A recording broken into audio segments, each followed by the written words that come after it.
doing the work at a local level around criminal justice reform. So without further ado, I'm going to introduce Jessica Cohen from the Cleveland JCRC, Allison Grossman from the RAC, under the weather, Ariel Waldman from Tzedek DC. I can't pronounce that. I have a, I don't know, speech impediment thing. Killing it. So we're about to begin the panel.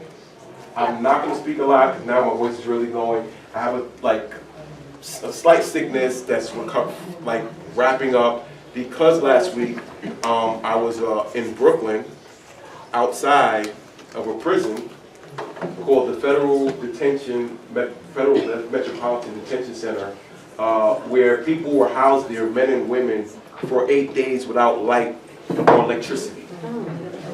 And also, they were in their cells for 24 hours for 4 days without a shower. And the reason why I bring that up is because this is the reason why I do this work. And I'm looking for the reason why you are going to do this work.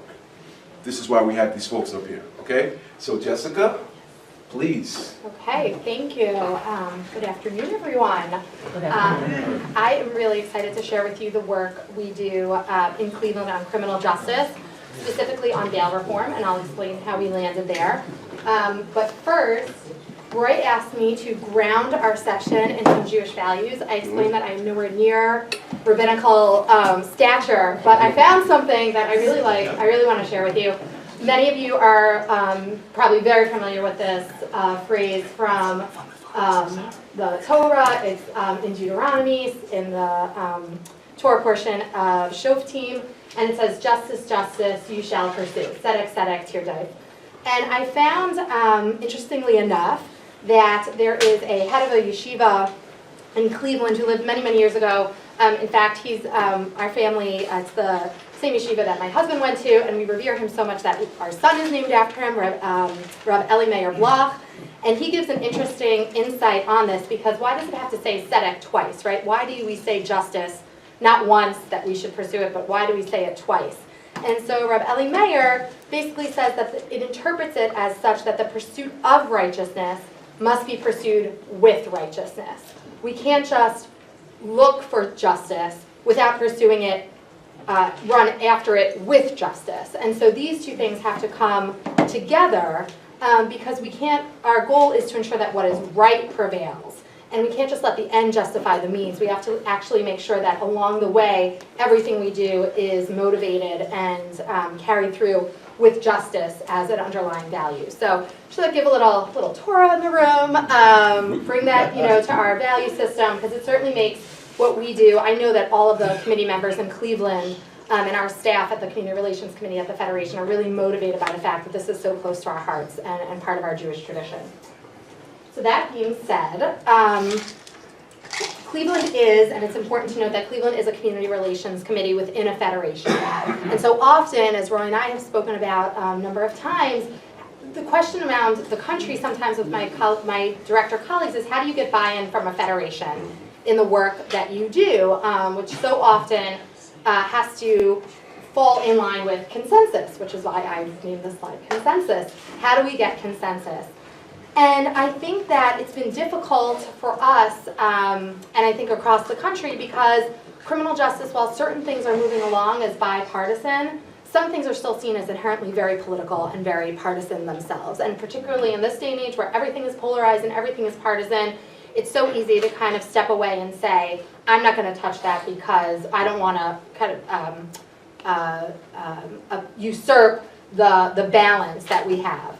But one of the things two things that we really committed to in the Federation, one is that we will find a consensus issue, and I'll go back to that in a second. But the other thing, I just want to play off the panel that was this morning, and I think it was David or Vicky who had said, when you talk about resources, the resources from JFNA come from the local, then they go through JFNA to JCPA, back to the local, and so we have this big cycle. And one of the things we do, I think, particularly well in Cleveland, is our Community Relations Committee, we connect it to the Federation. We're just not the red-headed stepchild standing committee of the Federation where we just do good stuff out in the community. I mean, we really work very hard to connect our committee members to the Federation mission, to make them aware of what's happening in the Federation, to motivate them around their campaign gifts. And that really is a signal to the Federation to say, hey, these are people, these are Federation, there's Federation buy-in. These are Federation people. These are Federation lay leaders. This is a department that's motivated for our organizational purpose. And so that type of relationship internally, which has nothing to do with criminal justice, but on an ongoing, regular basis, really helps, improves, and also changes dramatically the dynamic of the CRC within the Federation. And that allows us that when we can find a consensus issue, and we want to, let's say, go out a little bit on a limb, per se, when it comes to policy or advocacy, we have the credibility within the Federation to be able to do that. And so that's been very helpful. But we still need consensus. So all that being said, I still need a consensus issue. And in Cleveland, where we're a slightly more conservative community, and Jeremy had said that, it's not, Boston is not Cleveland, and Cleveland is not Boston. We looked at a lot of different bills across the state because our main motivating factor was, one, where can we go on criminal justice? And two, where can we work on an issue that's actually meaningful to our partners in the communities of color of Cleveland, and also the organizations that we work with every day.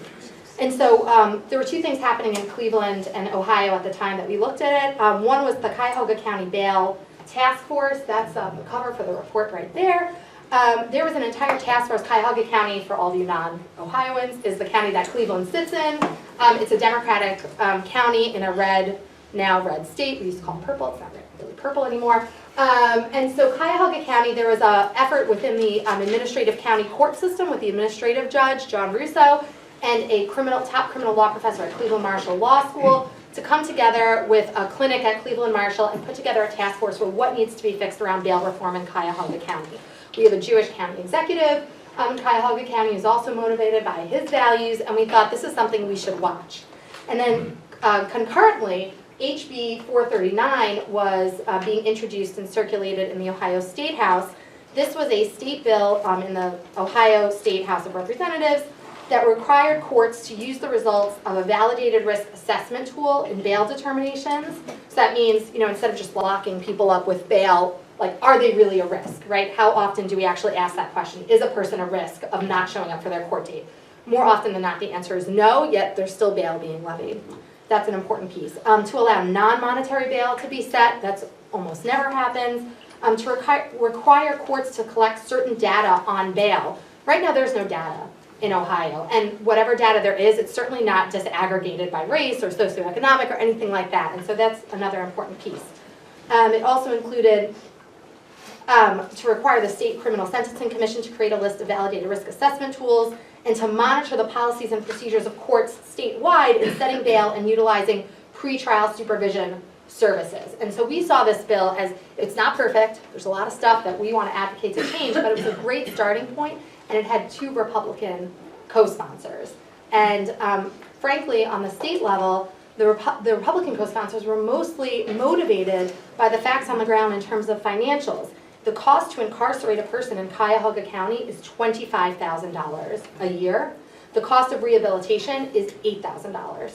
Okay, so, and then in addition to that, which I don't have the numbers with me, but if you think about it, somebody whose case is ultimately dismissed weeks, months, years later, but has lost their children to the Cuyahoga County foster services, have lost their jobs, so now they're on county, state, and federal welfare services and SNAP benefits and all of those things.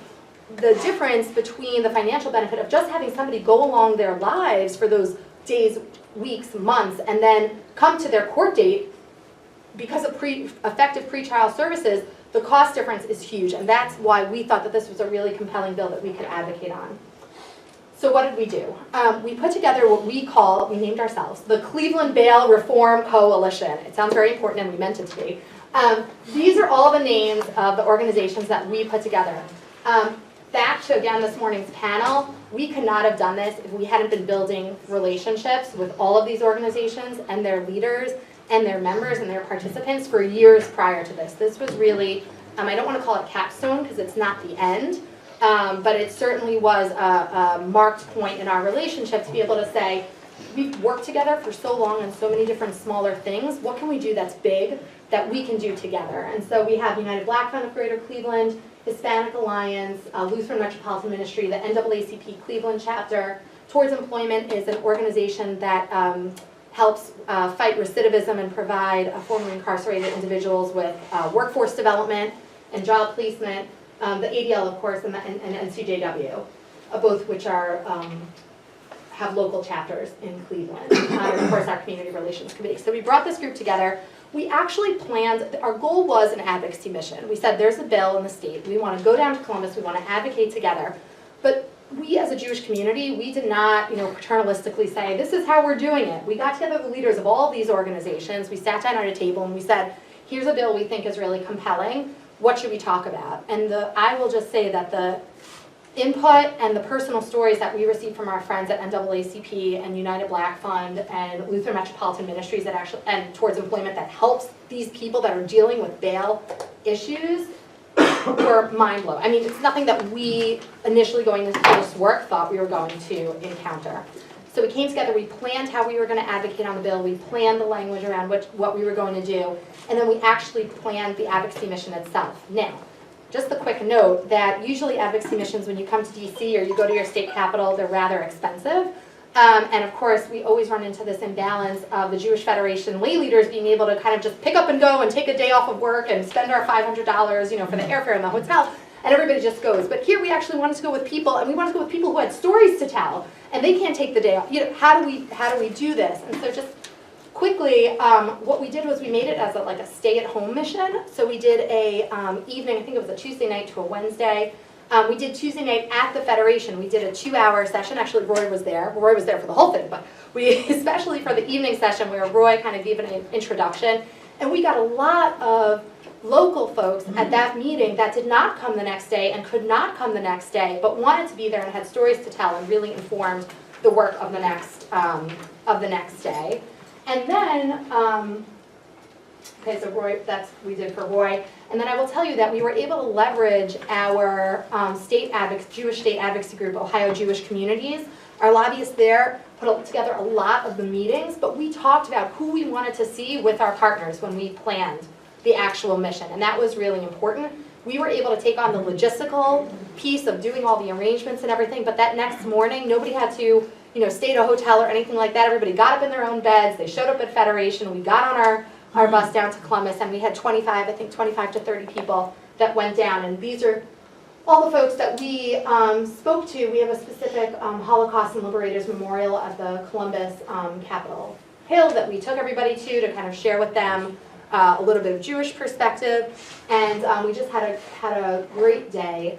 We continue to monitor. The bill died, as the session switched, and we had a big speaker. If you're not in Ohio, we had no speaker in the House to bring any bills up for 3 months while there was a huge partisan fight. So all that being said, we're hoping it's going to come up again, but we've built a coalition that we're here until this bill gets passed. We've done local education opportunities since then. People have called us, judges have called us from across the county to say, we've heard about your coalition.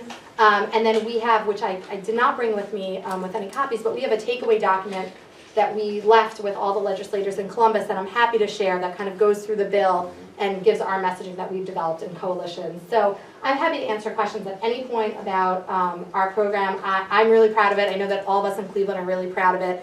And we're really trying to move towards change, if not on the state level, then still being engaged on the county level. So thank you very much. Thank you, Allison. You want to let's try and plug in. Okay. So also keep in mind, as great as Jessica articulated, like the Cleveland CRC flew me in to engage with them the night before we went to the advocacy day around a specific conversation around bail reform, and we showed a video, kind of like what we did last night, but a much condensed one, story about a young girl of color going into a store with a friend, and the friend, they were going in there and the friend stole some stuff, but what the girl didn't know, that they went back and got in the car, is that her friend brandished the gun. And so when they came into our house and our family's like, what am I gonna do? The girl ended up getting locked up, had $18,000 bail or something, and the mother is talking about how hard as a working, tax-paying citizen it is to give these people $8,000 and still owe the bail bondsman $10,000. right? So we live in a system where, you know, we lock people up and we say you're guilty to proven innocence, and we like kind of like supersede due process, and then we realize that over 80% of the people who are incarcerated at the local level, city level, who have not been sentenced yet, have not been convicted of a crime. So this is why it was important for Cleveland to adopt this issue. Allison, please. Hi everyone, good afternoon. Hi. So as Roy mentioned, I'm Allison Grossman. I'm the Legislative Director at the Religious Action Center Reform Judaism, based here in Washington, D.C. You might be wondering why a national organization is on a panel about local organizing. So I'm going to talk for just a minute about the Religious Action Center, who we are, and how we do our work now. Many of you, I'm sure, are familiar with the RAC. Our strategy and the work that we do and how we do it has evolved over the last few years to become much more locally based. So that's why I'm going to talk about that. So the RAC is the Social Justice and Advocacy Office of the Reformed Jewish Movement. We have an office here in DC and organizers in a few states around the country. We work on more than 70 different public policy and social justice issues at the local, state, and federal level. And our vision is to create a world filled with wholeness, justice, and compassion. So a bit about how we do our work now, which might be new to some folks. So first, we really look at engaging and training leaders, including young people, lay leaders, clergy in our 900 congregations across North America. We work to empower our local congregations, and this is often in partnership with JCRCs and other local Jewish organizations in those states and communities, and also to work across the broader faith community and across lines of race and class and other difference, which is really a core value to us.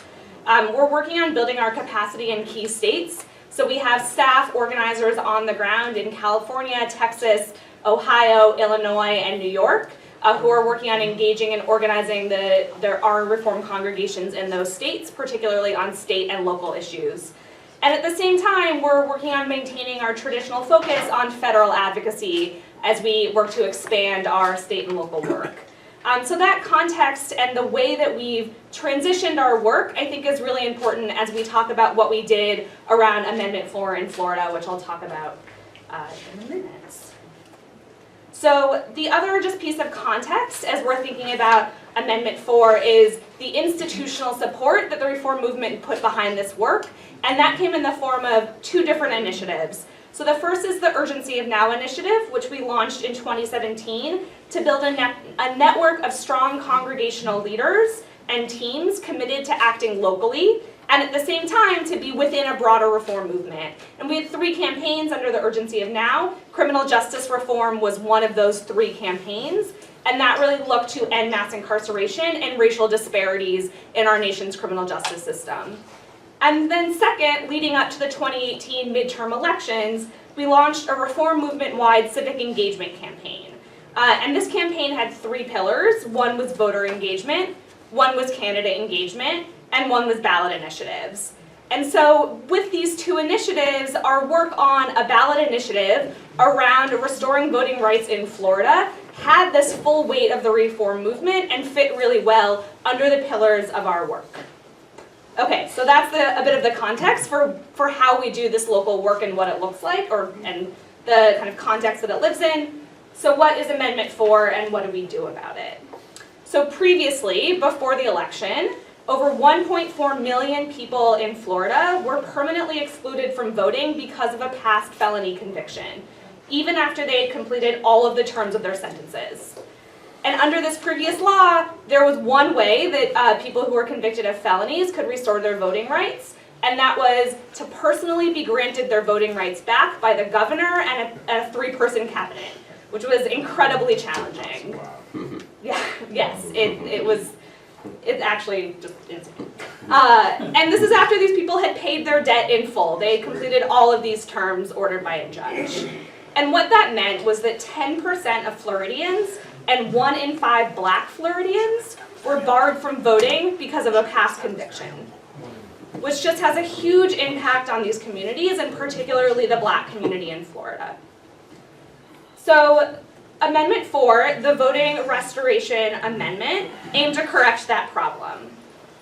So Amendment 4 restored the eligibility to vote to people with past felony convictions who fully complete their entire sentences, including any probation, parole, and restitution.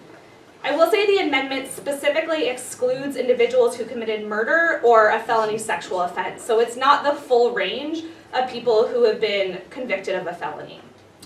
The amendment needed 60% of the vote to pass, so a high bar, and it actually passed with 64.55% of the vote. So it was an overwhelming victory for it to pass.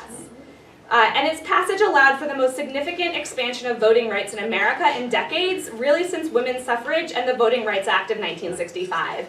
So just a huge 1.4 million people eligible to register to vote in Florida who did not previously have that right.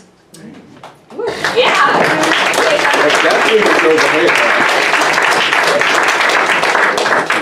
So, why did we as the reform movement choose to invest so heavily in our work on Amendment 4? There's just a few reasons I want to point out.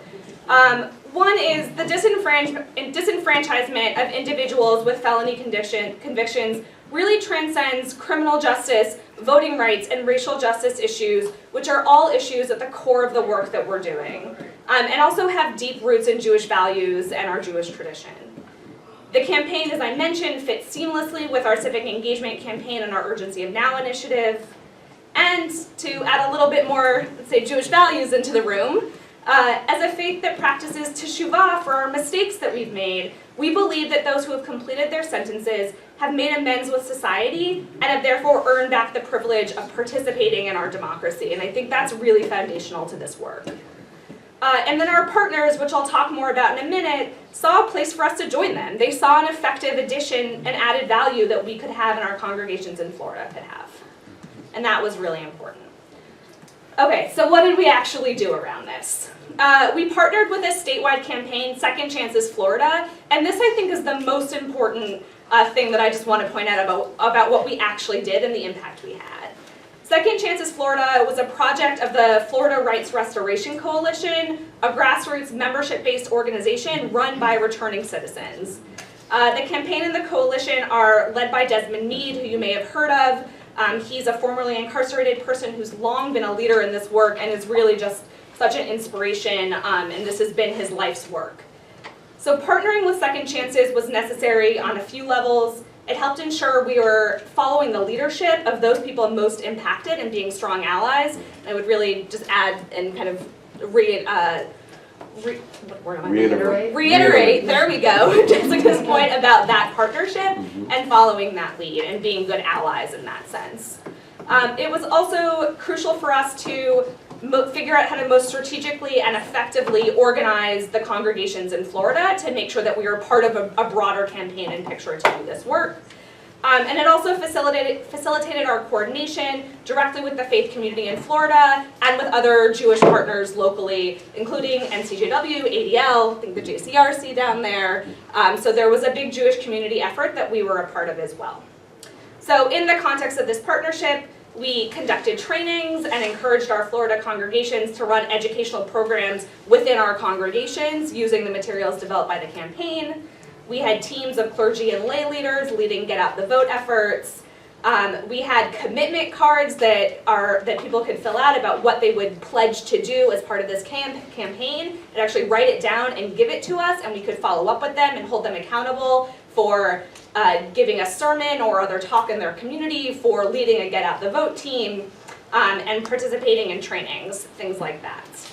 And then leading up to the election, we organized opportunities for phone banking, both for people in Florida and then for the broader community outside of Florida. And this was, I think, a really cool and different way for us to impact local advocacy more broadly.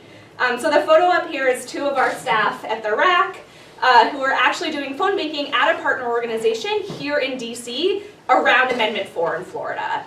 And so this was a way for anyone anywhere around the country to call Florida voters and help educate them about Amendment 4. And so we hosted a webinar actually to teach about the issue and train in this online phone banking. And then we did a collective online phone banking event right after the webinar, so people learned about the issue, how to phone bank, and then everyone got off the webinar and phone banked together.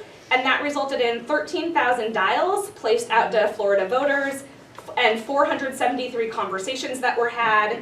Of those 473 conversations, 38% of voters had not previously heard about Amendment 4, and 74% said that they'd support Amendment 4 after we spoke to them. And we also helped 4 new Florida voters sign up to volunteer with Second Chances in Florida itself. So that was a really successful and new model for us.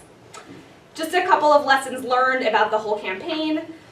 Overall, this campaign really helped us deepen relationships across lines of race, faith, and class in our Florida communities, which will help be a foundational element for our work in Florida moving forward.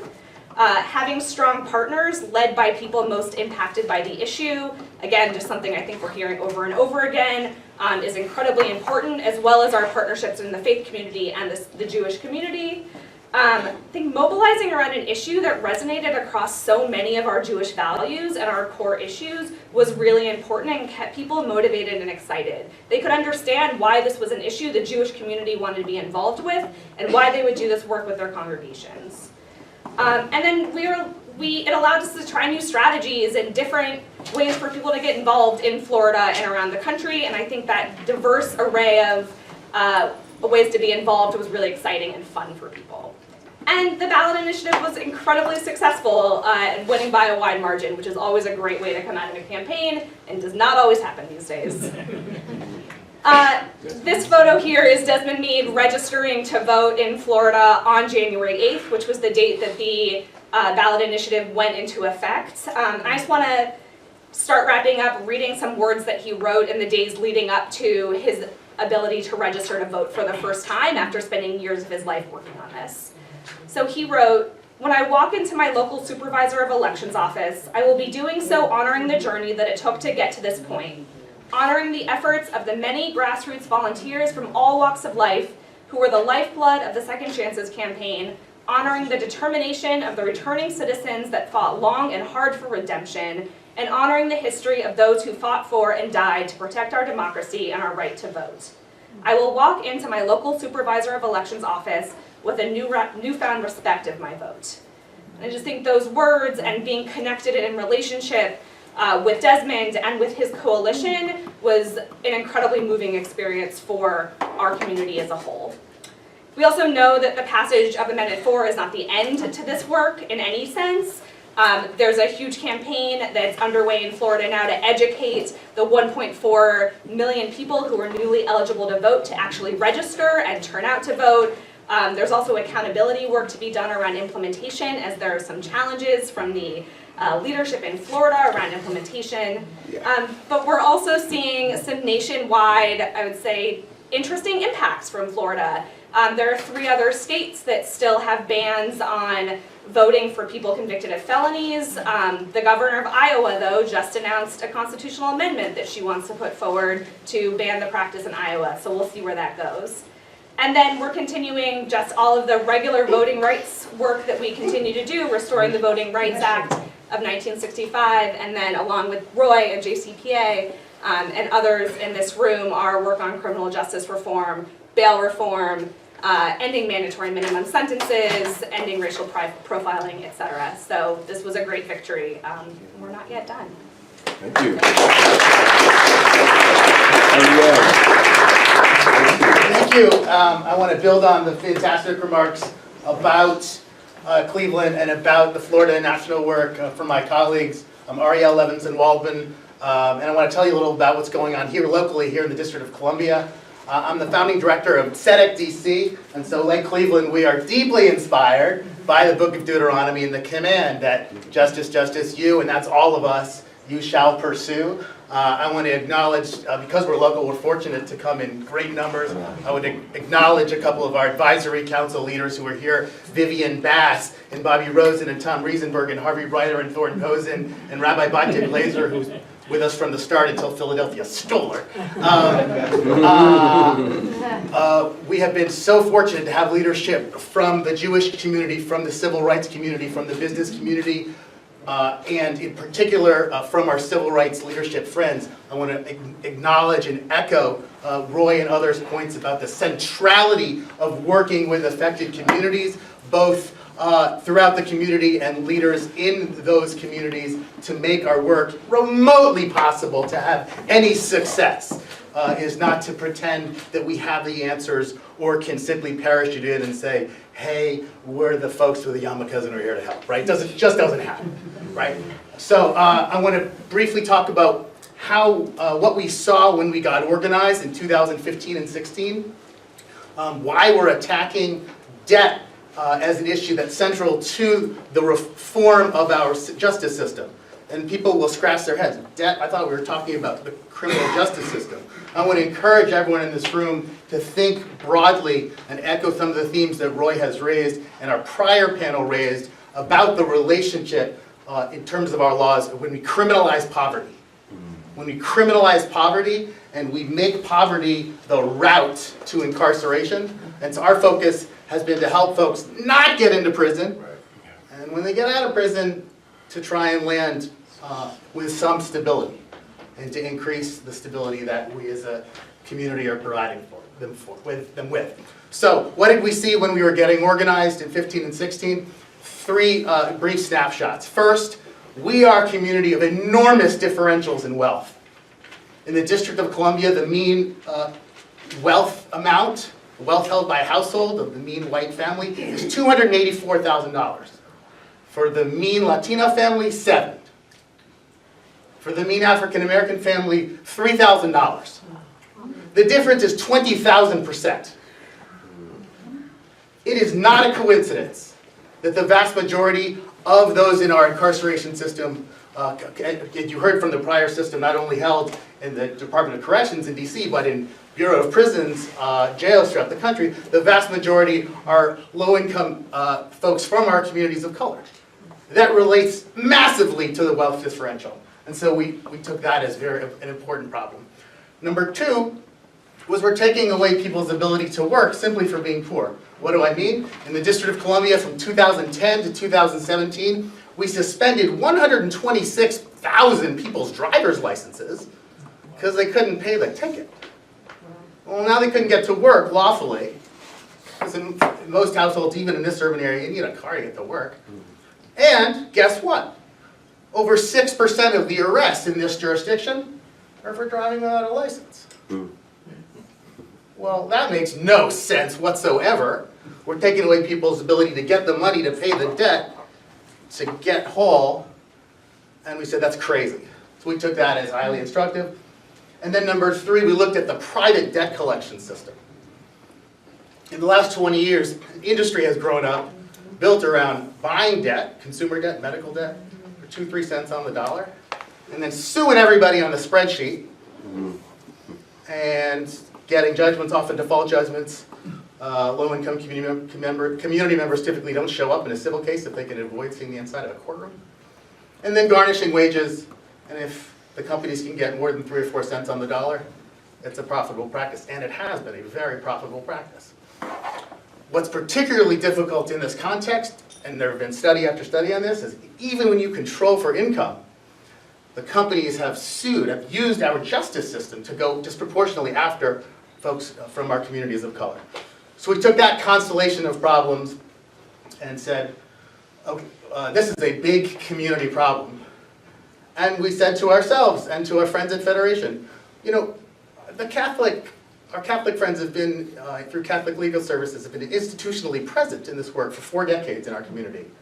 As a Jewish community, we have so much wealth, we have so much education. We're so fortunate that 2-3 generations after the Shoah, we've built up this incredible set of resources. And yet, we're institutionally absent as to this problem. Lots of individual people who care, but institutionally absent. So Federation gave us a fellowship to incubate the idea that became Tzedek DC. We launched in 2017 full-time. And we do 3 things. We provide free legal help.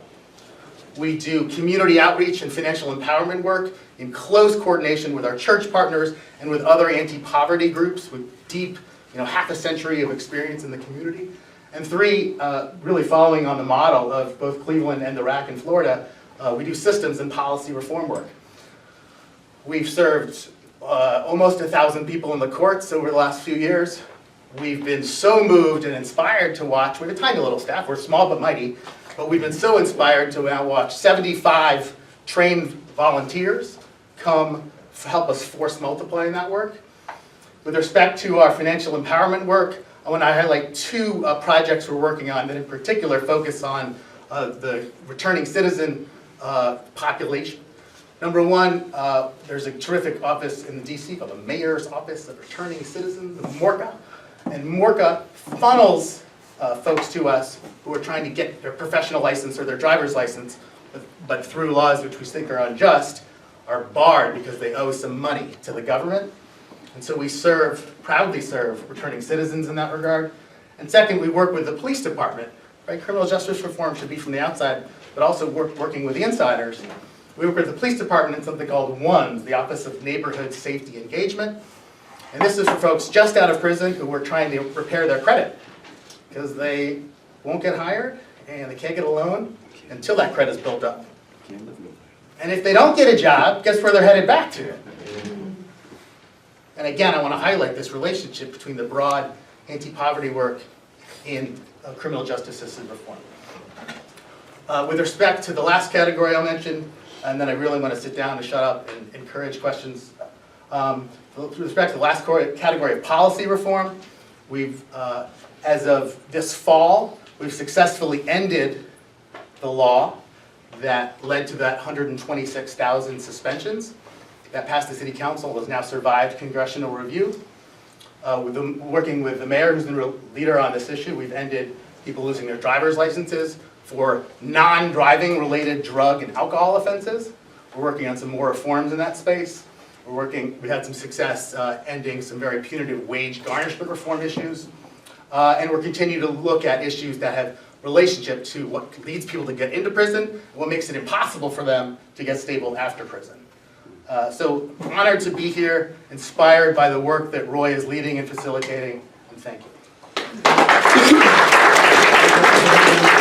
So I'm going to open it up for Q&A. Please condense your questions or answers to about, I don't know, about 53 seconds or so. And three things I want to touch on. I had a PowerPoint. I'm not going to do it because it's time, mindful of time. Three things I want to touch on. First is fear. The first thing I want to touch on is fear. And when I say fear, I'm talking about a fear that I've had conversations with people from the Jewish community that is invisible that they have towards communities of color.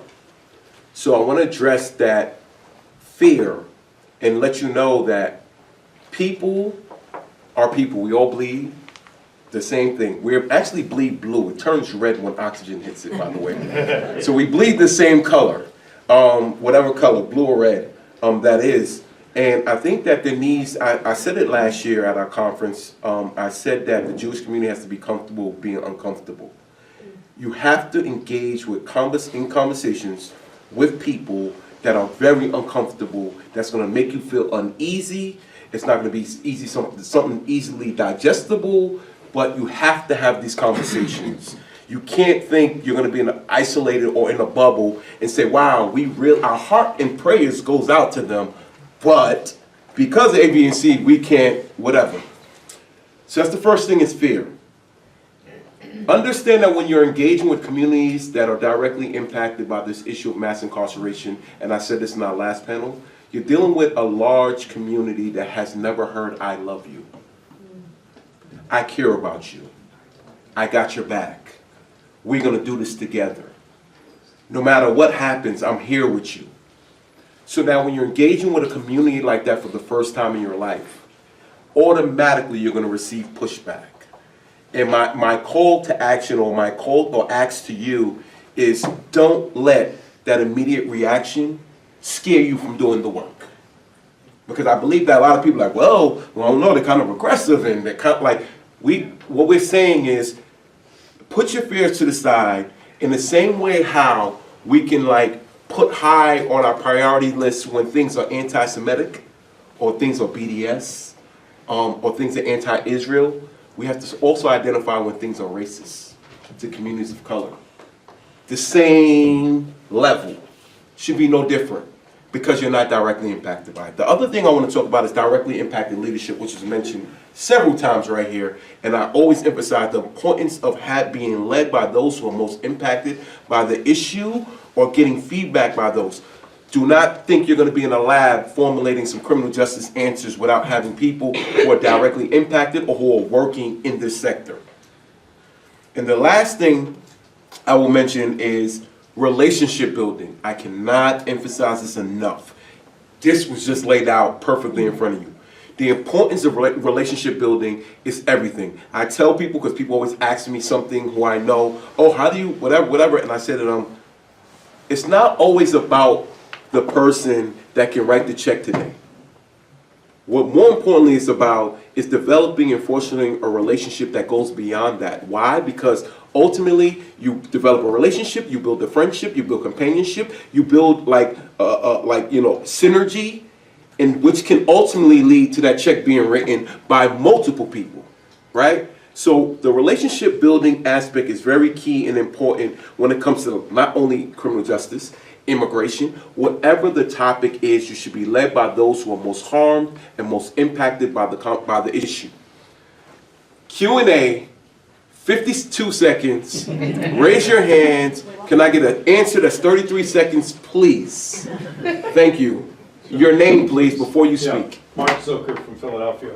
First, I'll take 10 of my seconds by just complimenting all of you for your energy, enthusiasm, creativity, and inspiring all of us to do similar work.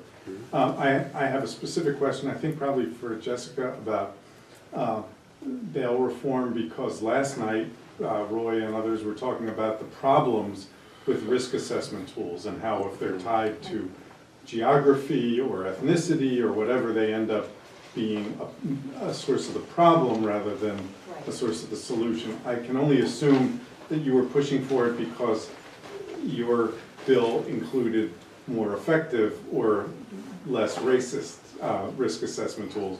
So I'm just curious as to what those were, so that when we're formulating our own policies, we're not just speaking in broad brush about these categories, but specifics that will actually be meaningful and helpful. Sure, and I just want to acknowledge, I saw belatedly Rennie Wilson in the room. Rennie's the co-chair of JCPA's Criminal Justice Initiative. He's also past chair of CRC, and he was one of our spokespeople on our mission. And Bruce Turnbull, and Bruce as well. The other, but Rennie's from Cleveland. So. No offense to Bruce, but Rennie's. So there were two challenges to our work.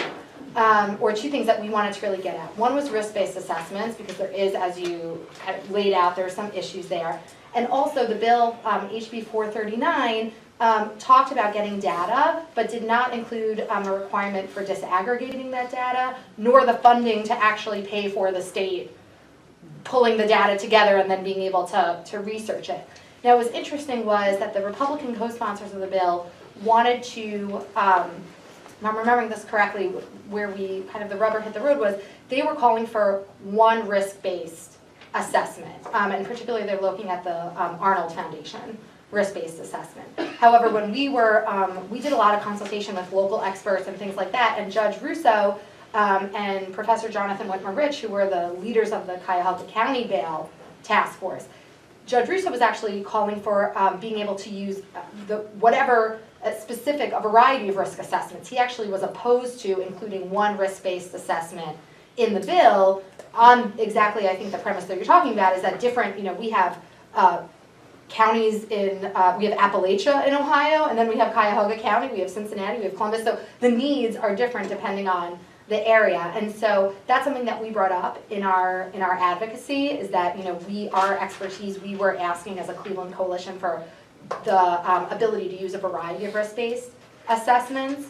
And so that's how we handle that, and that was based on the advice and the encouragement from the local experts.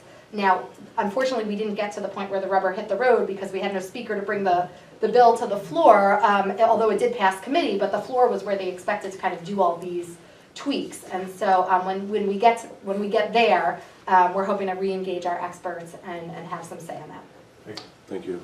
Yes, Neil. So first of all, I want to thank all of you. And I would like to ask whether each of the three of you have materials that can be shared with the 125 communities that are part of our JCRC network as well as JCPA, because I think that these are models, these issues are in 50 states. So I'd like to ask if you could be able to share those.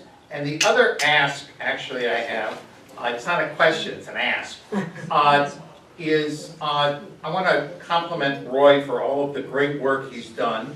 I want to remind everybody here, JCPA was able to engage Roy because of a grant that we got that's a matching grant. And I would like to encourage everybody who has been moved by this panel or the movie last night or anything to consider making any size contribution. 75 years, $75 would be great by everybody here to JCPA for our criminal justice reform. We need to continue to fund it so that we can continue this kind of work that we're doing in facilitating the sharing of information and supporting local communities in their criminal justice reform actions. Thank you for the plug, Neil. Appreciate you. I didn't even have Always to fundraise, appreciate this you. is great. So you guys do have information you can provide, because I want to get to the next question. Yes, everyone does. I just on the information, of course, yes, and thanks to Roy, with respect to Washington, D.C., page 45 of your handy-dandy toolkit describes in three pages of glorious detail. I have a box in the back. The Tzedek DC program. I'm happy to supplement that for anybody, but that's a great introduction. And thank you for the opportunity to plug it. Thank you. Any other questions, please? Yes. Lois. Jessica. Lois, your name Lois? Thank you. Could you just enumerate, were there pre-trial? Excuse me, Lois is speaking. We hear a lot of talking. Can we please be respectful? Could you just enumerate some of the pre-trial resources that were part of the bill, or were they? Well, they were not specified, and this is where and this is why working with our administrative judge in Cuyahoga County was so important to us, because he really is on the ground trying to implement these. The issue, frankly, on all of is cost, and you can't flip the cost model until you get the buy-in, for an initial investment, because you need the initial investment to ramp up the infrastructure around the risk-based assessments. But until then, the courts don't have the resources they use, so they're levying bail to bring in the resources so they can take care of the population that's kind of cycling in and out of the justice system. And so in terms of, the things that we were talking about, just notifications, just the staff. Judge Russo was asking just for enough people on his team to be able to ensure that the notification got to the right house, because it was shown that as long as the person was notified, they would show up for court. But if you're sending a letter of a court notice to an address that they had 5 apartments ago, that's not going to be effective. Of course they're not showing up. And so those are the type of issues that we were discussing. And also know that the purpose of bail is just to assure that a person comes to court.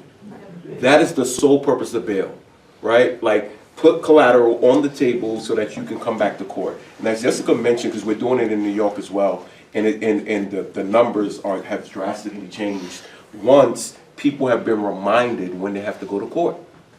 Because as was mentioned, we have documents that are being mailed to old addresses that are not being forwarded. So now here you go, a year, 2 years pass by, you get pulled over for a regular parking stop or anything, and now you have a warrant and they lock you up in Florida and you live in New York. Just by example, that's the type of things that are happening. So when you think about this issue, you should be thinking not just in the context of just thinking about people in cages. You should think about the collateral consequences that are associated with a criminal conviction in the 21st century in America. We are not in a place right now where we can reimagine what it looks like to be incarcerated, and we need to get to that place in order to dismantle this current system that exists. So with that said, I'm going to wrap it up. Please give a hand clap to my panel.